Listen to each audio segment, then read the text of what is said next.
você acaba descendo. Querendo ou não, você desce. O apóstolo Paulo desceu ao ponto de dizer: não mais vivo eu, mas Cristo vive em mim. A vida que agora vivo na fé do Filho de Deus, que me amou, que se entregou por mim. Deus deu um jeito no apóstolo Paulo, agora que ele era grande. Eu quero dizer para os irmãos que Deus deu um jeito em mim também. Só o sangue de Jesus.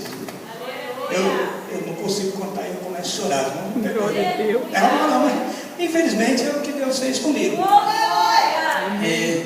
Eu vou trazer uma palavra para os irmãos sobre escatologia. Gosto muito de escatologia, porque a igreja precisa se preparar. Irmãos, a igreja tem que ir embora. Nós não somos daqui, tá vendo? Nós temos que ir embora para casa. Chega do mundo, vamos embora para casa. Aleluia! Meu Deus! Então, a escatologia é o assunto do momento.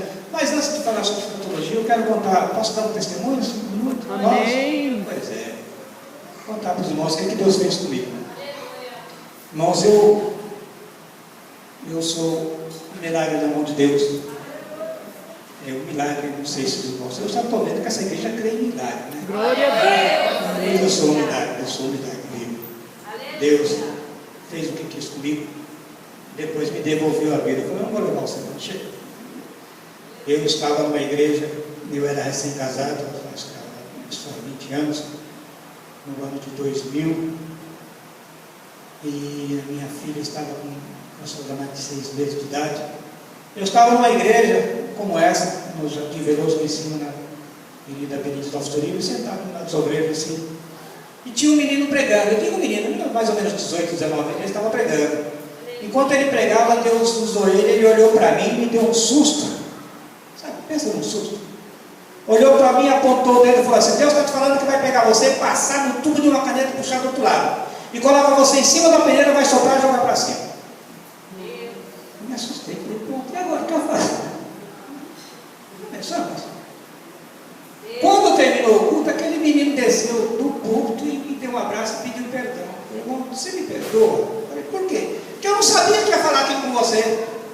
Estava eu e minha esposa. Nós guardamos esse segredo durante 9 anos. Minhas filhas cresceram. E nem para minhas filhas nós contamos. Quando foi em 2009, setembro de 2009, Jesus então começou a fazer o que ele disse que ia fazer. Aleluia! Glória a Deus! Eu dei entrada aqui no Antônio Giro e não sabia o que tinha, dores fortes no peito. E o médico, no dia 2 de agosto de 2009, o médico, eu perguntei para o doutor: o que eu tenho? Ele disse: nós não sabemos não, mas a gente vai ter que internar você aqui para descobrir. E eu fiquei internado, e me isolaram. No segundo dia de isolamento, chegou uma doutora e uma enfermeira, perguntou onde estava doendo, me examinou e falou para a enfermeira assim: traz uma maca. Me colocaram em cima da maca, descer aquele corredor do Jardim do Antônio Gil correndo, e enquanto ela levava, a enfermeira perguntou para a médica assim: será que ele vai aguentar? Aí eu gelei: aguentar o quê? Me deram um choque e eu entrei em coma profundo, e Deus começou a fazer tudo o que Ele quis comigo. Quando minha esposa, depois que eu entrei em coma, tudo que eu sei foi o que me contaram. Eu não vi nada. 25 dias de coma, 30 dias de UTI, 35 dias de hospital.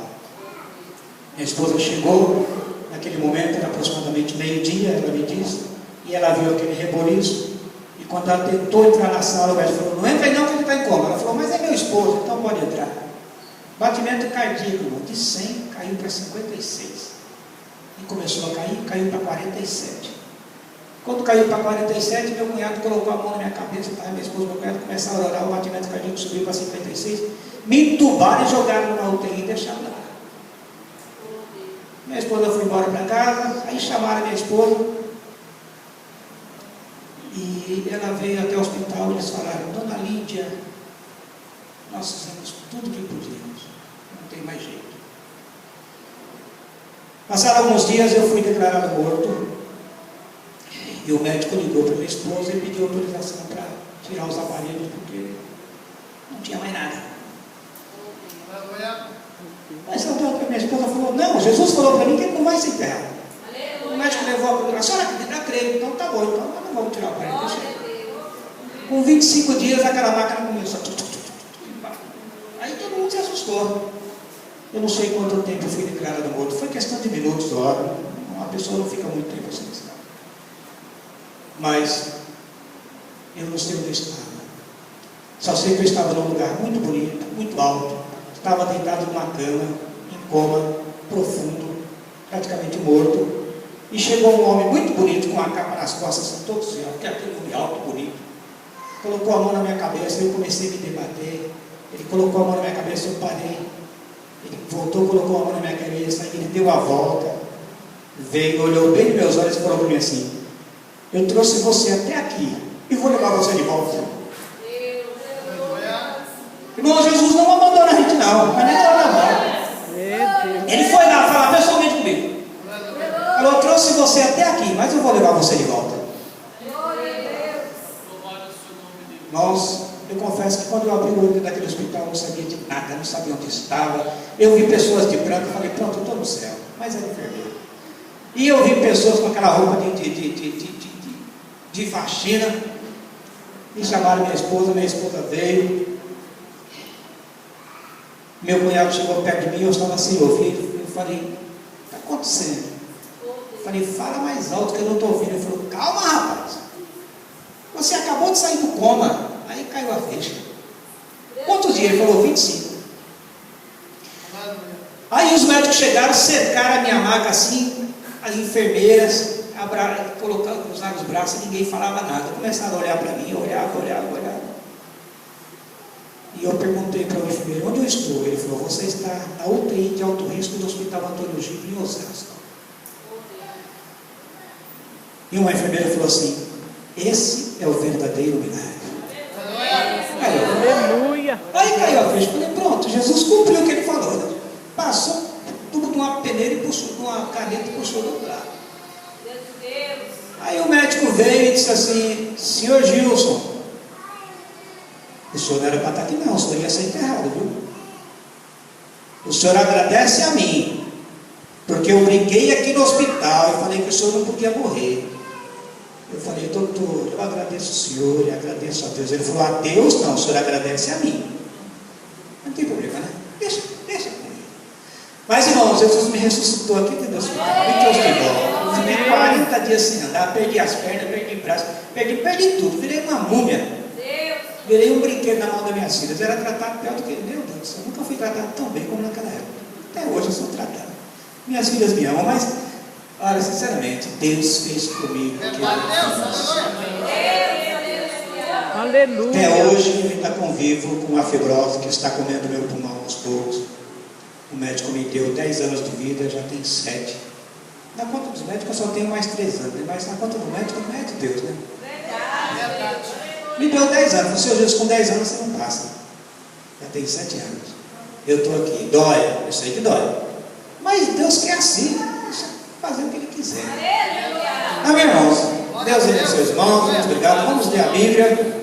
Eu estou enrolando mesmo porque eu não sou pregador, então eu falei para a Beatriz, falei, Bia, não me dá muito tempo não, porque eu não sei pregar. Vamos ler João. Glória a Deus. Glória a Deus. Abra sua Bíblia junto comigo. Capítulo 14.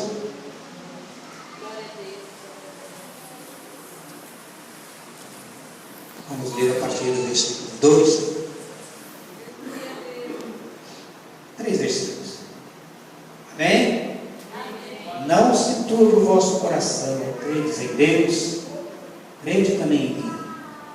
Na casa de meu pai há muitas moradas. Se não fosse assim, eu vou teria dito, vou preparar-vos lugar. E se eu for e vos preparar lugar, virei outra vez, e vos levarei para mim mesmo, para que onde eu estiver, estejai-vos também. Amém. Irmãos, eu quero, juntamente com os irmãos, entrar no assunto de escatologia, e nós vamos falar sobre arrebatamento da igreja. Por que eu li esse versículo? porque o arrebatamento da igreja é a esperança da igreja. O arrebatamento é a esperança e a glória da igreja. Nós estamos aqui só de passagem. Aqui não é o nosso lugar.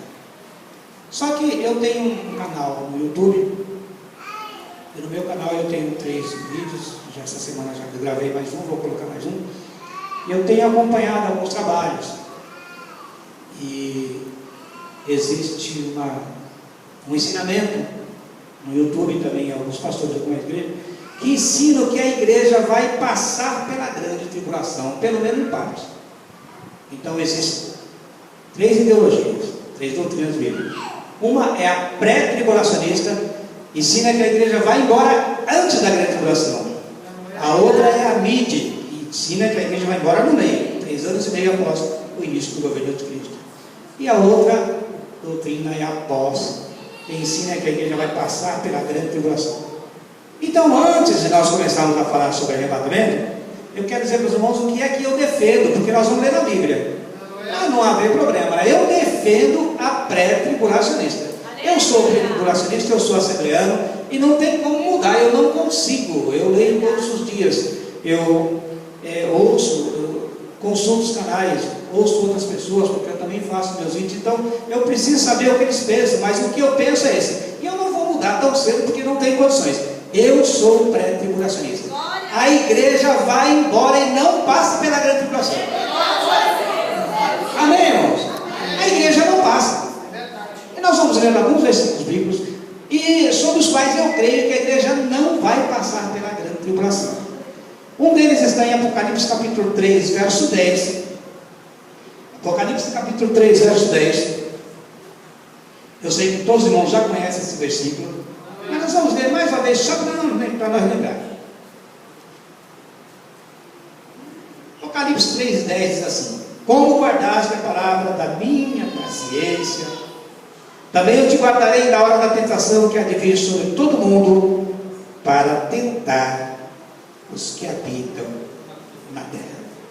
Amém? Então, esse é um dos versículos que eu defendo, e acho que creio que não pode haver achismo, não é que eu acho, eu creio que a igreja não vai passar pela grande tribulação.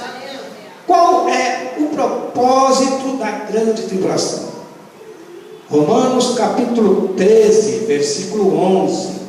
Romanos capítulo 13, versículo 11. Vamos ver o que está dizendo aí. Romanos 13, 11 diz assim: e digo isto, conhecendo o tempo, que já é hora de despertarmos do sono, porque a nossa salvação está agora mais perto de nós do que quando aceitamos a fé. Cada dia que passa, ela fica mais perto ainda. A nossa redenção, a nossa salvação, a nossa ida para o céu, para a glória, está agora muito mais perto de nós do que quando aceitamos a fé. Bom, como Jesus virá? Jesus virá abruptamente e sem aviso prévio. Ele não avisa. Não tem como avisar. Por que avisar? Veja o que está em 1 Tessalonicenses capítulo 4, versículos 16 e 18. 1 Tessalonicenses capítulo 4, versículos 16 e 18. Diz assim: porque o mesmo Senhor descerá dos céus com alarido e com voz de arcanjo e com trombeta de Deus, e os que morreram em Cristo ressuscitarão primeiro. É um privilégio que eles têm. Os que morreram em Cristo ressuscitarão primeiro, depois, olha na sua Bíblia, continua comigo, depois nós, os que ficarmos vivos, seremos arrebatados juntamente com eles nas nuvens, e assim estaremos sempre com o Senhor. Então o arrebatamento da igreja acontece assim: os mortos ressuscitam primeiro, sobem, espera o Senhor e a igreja nos ares, eles assumirão, já vão encontrar com o Senhor nos ares. Depois desse arrebatamento dos mortos, a igreja é transformada. 1 Coríntios capítulo 15, no momento, num abrir e fechar de olhos, ante a última trombeta, porque a trombeta soará. Aleluia. Certo? E nós seremos transformados, é o que a Bíblia diz. Então, o crente que vai estar vivo durante a grande tribulação, ele é transformado e sobe e encontra com os mortos que ressuscitaram nos ares com o Senhor e vai embora. Jesus não pisa nessa terra, gente. Não pisa. Então nós precisamos eliminar algumas dúvidas, porque exatamente existe isso. Existe esse tipo de dúvida. Não, mas todo olho verá, a Bíblia diz. Sim, a Bíblia diz que todo olho verá. Então aparecerá no céu o sinal do Filho do Homem, e todas as tribos se lamentarão sobre ele. Mateus 24 e 30. Mas essa é outra história. Nós precisamos ir devagar até nós chegar no dado que aí nós vamos entender, tudo bem? Amém. O vocábulo grego, arpa, gesometa, um negócio esquisitinho que nem cabe aqui, significa arrebatado poderosamente, arrancado na marra. Arrancado. A igreja vai embora assim. Eu sei que Isaac Newton vai ficar meio bravo, né? Ele diz que não sai nada do nosso planeta, né? A lei da gravidade não permite, tem que estar grudado no planeta, porque a lei da gravitação não permite que a igreja vá embora, mas nós vamos embora. Nós vamos embora. Isso antes do arrebatamento. Colossenses capítulo 3, versículo 4. Quando Cristo, que é a nossa vida, se manifestar, então vós vos manifestareis com Ele em glória. Colossenses 3 e 4. Quando vai acontecer isso? Não sei. E não me pergunte. Não me interessa. A gente precisa estar atento. É o que a Bíblia diz. Mateus capítulo 25, versículo 13. Você vai encontrar lá, quando é que Jesus virá? Mateus 25, 13. O que é que diz Mateus 25, 13? Vigiai, pois, porque não sabeis o dia, nem a hora em que há de vir o Filho do Homem. Pode ser que a vinda do Senhor aconteça para você de uma maneira que você menos espera. Por exemplo, na morte. Quando um crente morre, Jesus voltou para ele. Sabe por quê? Porque a Bíblia não dá margem a nenhum tipo de doutrina que se refira à encarnação. Não tem como. Hebreus capítulo 9, versículo 27. Porque aos homens é visto morrer uma vez. O homem só morre uma vez. Vindo depois disso, juízo. Acabou. Você morre, Jesus vem para você e vai embora, vai com Deus. Mas o arrebatamento da igreja pode acontecer a hora em que você nem imagina. O arrebatamento da igreja, irmãos, é um evento que transcende leis físicas, qualquer uma delas. O arrebatamento da igreja envolve duas coisas. Primeiro, transformação. Nós, os que ficarmos vivos, seremos arrebatados. Primeiro, transformados. Você quer ver transformação? Abra sua Bíblia. 1 Coríntios, capítulo 15. 1 Coríntios, capítulo 15. E nós vamos ler o versículo. A partir do verso 51. E nós vamos até o 54. Diz assim: eis aqui vos digo um mistério. Na verdade, nem todos dormiremos, mas todos seremos transformados. Os que morreram em Cristo e os que estiverem vivos, todos serão transformados. No momento, num abrir e fechar de olhos, ante a última trombeta, porque a trombeta soará e os mortos ressuscitarão incorruptíveis, e nós seremos transformados. Porque convém que isto que é incorruptível se revista da incorruptibilidade, e isto que é mortal se revista da imortalidade. E quando isto que é corruptível se revestir da incorruptibilidade, e isto que é mortal se revestir da imortalidade, então cumprir-se-á a palavra que está escrita: tragada foi a morte na vitória. Bem? Fiz algumas anotações porque eu já estou um pouquinho velho, mas a igreja terá que ser transformada. Uma vez, eu congregava na Alto Alegre, na cidade, e o pastor João Evangelista estava pregando sobre arrebatamento, e ele diz: então, quando a igreja foi arrebatada, aí fica um monte de corpos por aí, um em cima do outro.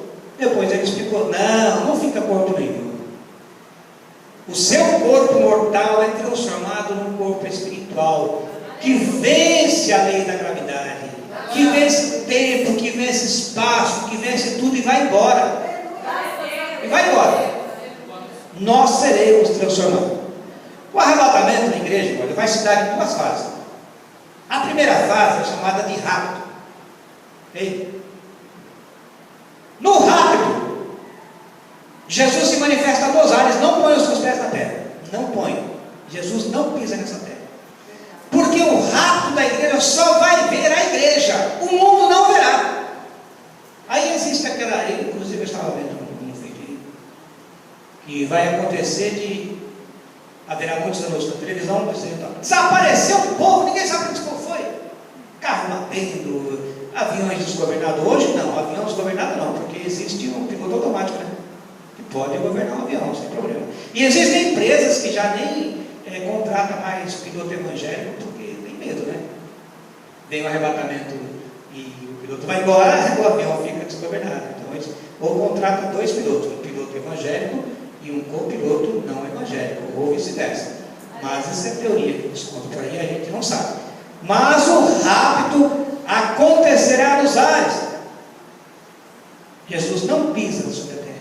E a Bíblia diz isso, 1 Tessalonicenses capítulo 4, versículo 17. A Bíblia diz que Jesus não pisa a terra. Diz assim: depois nós, os que ficarmos vivos, seremos arrebatados juntamente com eles nas nuvens, a encontrar o Senhor nos ares. O rapto pode acontecer a qualquer momento. Qualquer momento. Qualquer hora Jesus vem. Não fica esperando aí uma grande tribulação, uma perseguição enorme contra a igreja. A igreja não passa por isso. A igreja não passa. Romanos capítulo 8, versículo 1. Portanto, irmãos, nenhuma condenação há para os que estão em Cristo Jesus. Não tem mais condenação para a igreja. Não tem. Não existe condenação para a igreja. Você aceitou Jesus? Está livre. Acabou a condenação. Então a igreja não passa, não há condenação para a igreja. Portanto, não espere nenhum tipo de perseguição. A igreja não passará. Eu defendo essa tese? Me desculpe, mas eu defendo. A igreja vai embora. A igreja é do dia. Nós estamos lendo na Bíblia aqui que a igreja somos filhos da luz e não das trevas. A igreja vai embora. Mateus capítulo 4, versículo 4, Mateus 24 e 42. Vigiais, pois, porque não sabeis a hora que há de vir o vosso Senhor. Então, rápido, irmão, acontece a qualquer momento. Qualquer hora. E mais, hein? O rapto será secreto. Só participam do rapto quem for arrebatado. Quem tiver em ordem, quem tiver em dia, quem tiver em condições de ir embora.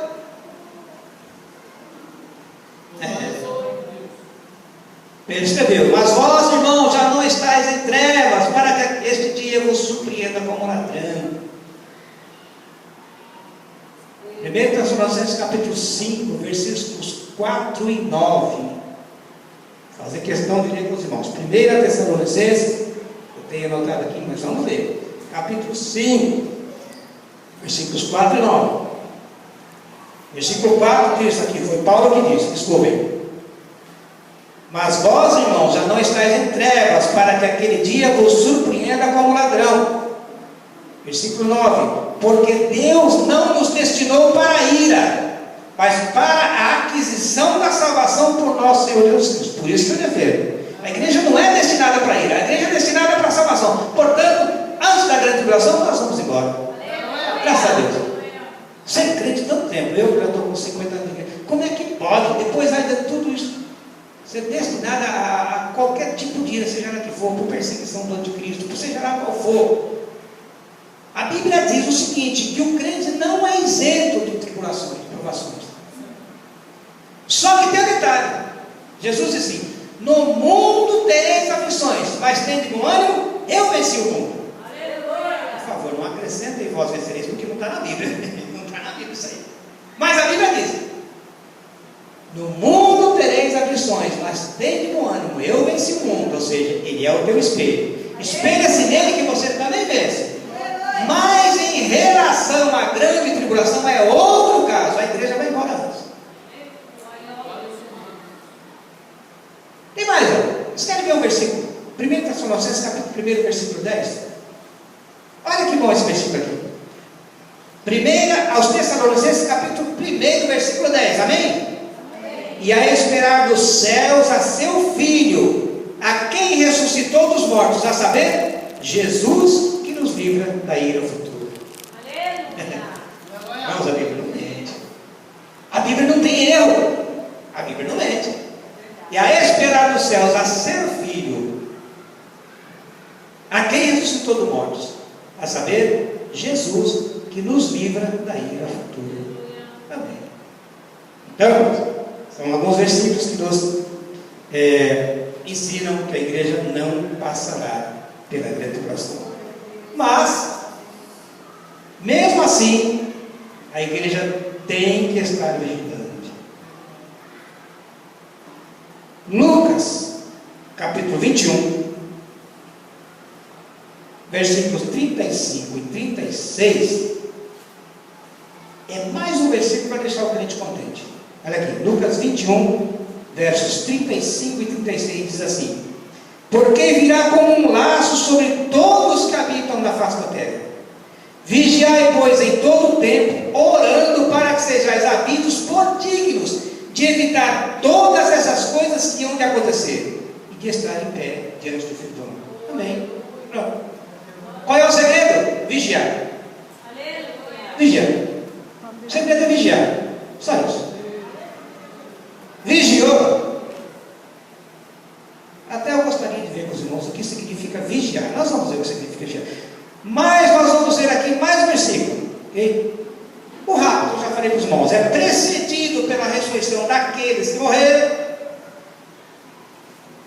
Pois o mesmo Senhor descerá do céu, com grande brado, a voz do arcanjo e ao som da trombeta de Deus.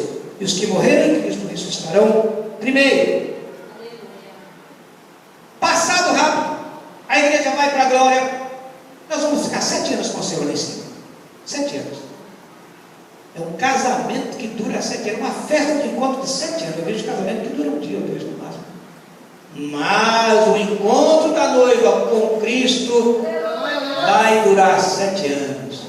A igreja passa pelo tribunal de Cristo primeiro e depois entra para as bodas do Cordeiro. Depois das bodas do Cordeiro, a igreja volta. O céu fica vazio, porque volta uma miríade de anjos com a igreja. Vai ser uma coisa linda. Aí vai acontecer aquele versículo que diz: então aparecerá no céu o sinal do Filho do Homem, e todas as tribos da terra se lamentarão sobre ele. Esta é a Epifanéia. Aí é diferente. Mas vamos ver. Judas, versículo 14, falando sobre a revelação. Judas só tem um versículo, só tem um capítulo, então é o versículo 14, que diz assim: eis que é vindo o Senhor com milhares dos seus santos. 1 Tessalonicenses capítulo 1, eu sei que é difícil o irmão me acompanhar, mas eu estou falando, só que eu estou lendo para poder ajudar os irmãos. 1 Tessalonicenses capítulo 1, versículos 7 e 8, que diz assim: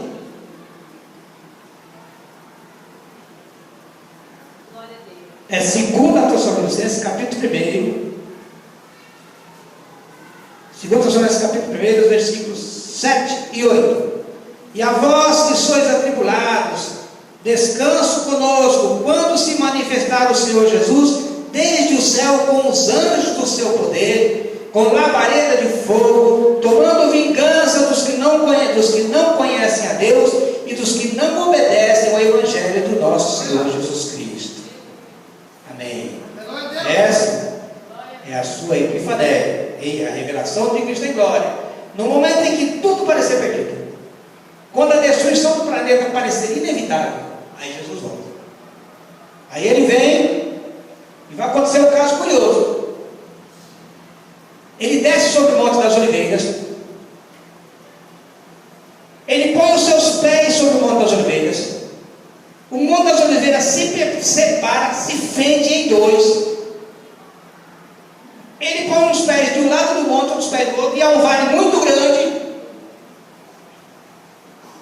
pessoalmente. E ali ele tem um encontro com o anticristo. Sabe como é que ele vai destruir o anticristo? Eu sei que você não sabe, mas eu vou contar. Desculpa, tá? Eu sei que você sabe, mas eu vou falar. É assim, ó. É assim mesmo. Abre a Bíblia para você. Abre a Bíblia. 2 Tessalonicenses capítulo 2.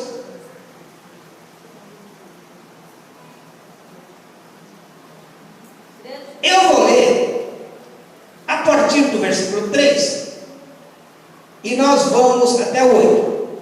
A partir do versículo 3 diz assim: ninguém de maneira alguma vos engane, porque não será assim sem que antes venha a apostasia e se manifeste o homem do pecado, o filho da perdição, o qual se opõe e se levanta contra tudo que se chama Deus, ou se adora, de sorte que se assentará como Deus no templo de Deus, querendo parecer Deus. Não vos lembrais de que essas coisas vos dizia quando ainda estava convosco? E agora vós sabeis o que o detém, para que ao seu próprio tempo seja manifestado. Ou seja, tem alguma coisa aí que está detendo a vida do anticristo, para que ele não venha. Quem é que detém a vida dele? É o Espírito Santo.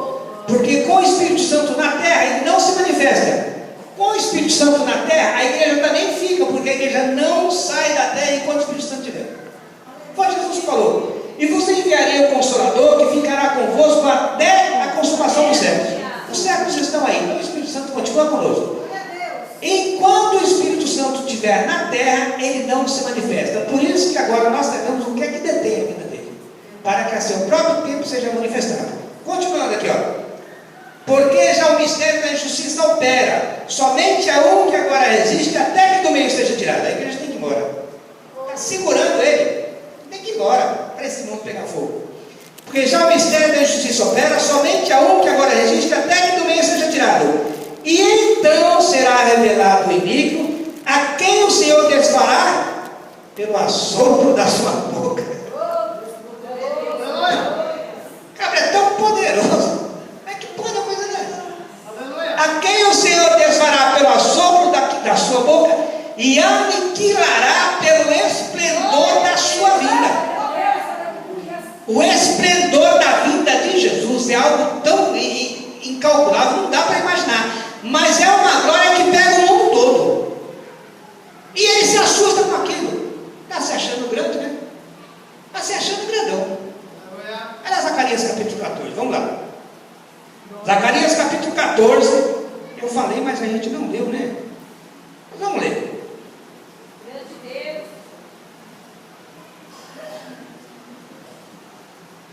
Olha aqui. Capítulo 14, versículo 4. Amém, irmãos? Amém. E naquele dia estarão os seus pés sobre o Monte das Oliveiras, que está de fronte de Jerusalém para o Oriente, e o Monte das Oliveiras será vendido pelo meio, para o Oriente e para o Ocidente. E haverá um vale muito grande, e metade do monte se apartará para o norte, e a outra metade para o sul. Leia o finalzinho do versículo 5, que diz assim: então virá o Senhor meu Deus, e todos os santos contigo, ó Senhor. Amém? Agora os irmãos perguntam: nós não estamos falando aqui sobre a grande tribulação, mas durante a grande tribulação haverá bombas nucleares? A Bíblia fala que sim. A Bíblia fala em 2 capítulos que fala que vai haver muitas bombas nucleares em cima de Israel. É uma em cima da outra. Mas esse é outro assunto. Mas se vocês quiserem saber, Zacarias ainda capítulo 14. Vamos lá. Imagina uma pessoa se desintegrando. Ela vai se desintegrando aos poucos. Como é que uma pessoa desintegra hoje? Nós sabemos o que aconteceu lá em Hiroshima e Nagasaki, que apareceu sinais de pessoas na parede. As pessoas se integraram com o efeito da bomba atômica. Veja aqui Zacarias 14, versículo 12. E esta será a praga com que o Senhor ferirá a todos os povos que guerrearam contra Jerusalém. A sua carne será consumida, estando eles de pé. Eita, o que é isso? E lhes apodrecerão os olhos nas suas órbitas. E lhes apodrecerão a língua na sua boca. É uma pessoa se desintegrando. Nossa, com Deus você brinca.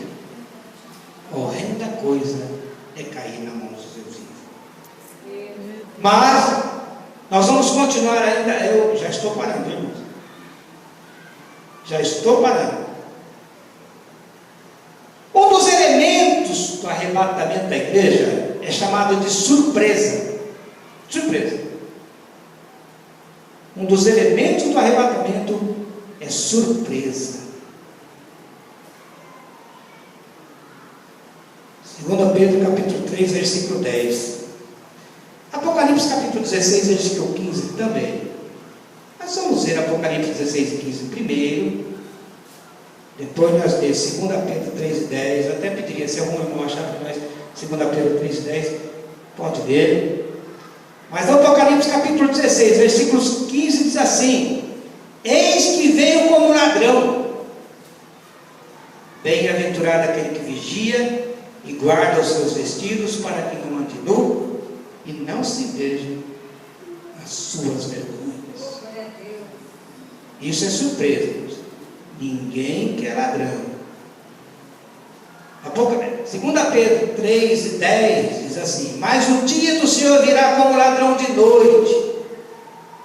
Essa é a segunda fase da vida do Senhor, no qual os céus passarão com grande estrondo, e os elementos ardendo se desfarão, e a terra e as obras que nela há se queimarão.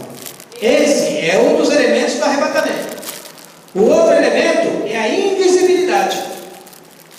Invisibilidade. Ou seja, quem é que verá a igreja sendo arrebatada? Somente os que forem arrebatados. Ninguém mais vê. Você pode estar conversando com o seu irmão, de repente você desaparece e o irmão fica.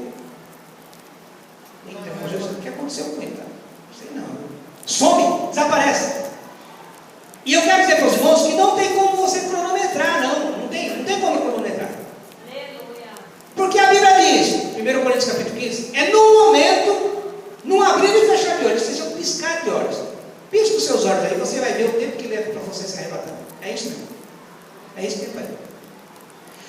Neste tempo, você foi transformado e arrebatado. Então essa é a invisibilidade. Não dá para cronometrar.